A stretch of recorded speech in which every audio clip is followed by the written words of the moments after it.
সুপ্রিয় দর্শক, আসসালামু আলাইকুম। আজ আমরা যাচ্ছি ৩ নং গ্রাম্য ইউনিয়নের ১ নং ওয়ার্ড গোপখালী শিকদার বাড়ি জামে মসজিদে। এই জামে মসজিদটি অনেক পুরাতন, যেটা একদম প্রাচীন থেকে শুরু করে এখন পর্যন্ত রয়ে গেছে। কিন্তু সেই এক যুগের মতো সেই কাঠ এবং দোচালা যে ঘর সেরকমই রয়ে গেছে আজ পর্যন্ত।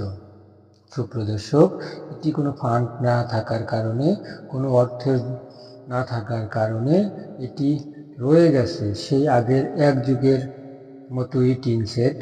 কিন্তু এই যুগে এসে বর্তমান মুসল্লিরা উদ্যোগের মাধ্যমে এখন বর্তমান বিল্ডিং করার সিদ্ধান্ত নেয়।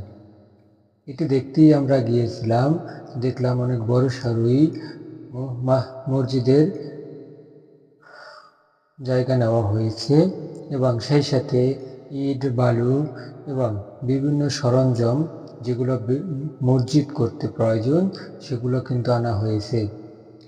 তবে অর্থ না থাকার কারণে কাজ রয়েছে পিছিয়ে পড়ে। এই অর্থ যোগানদাতা যদিও আমাদের মাঝে থাকতো, তাহলে অতি শীঘ্রই আমাদের মসজিদটি উঠে যেত। আমাদের প্রচেষ্টা, আমাদের আশা, মুসল্লিদের আশা, যদি কোনো সদয়দান ব্যক্তি এখানে মসজিদে দান করতে পারেন এবং ইচ্ছুক সবাই অবশ্যই এই মসজিদের বর্তমান যিনি সভাপতি এবং সেক্রেটারি আছেন তার সাথে যোগাযোগ করার বিনীত অনুরোধ করা গেল।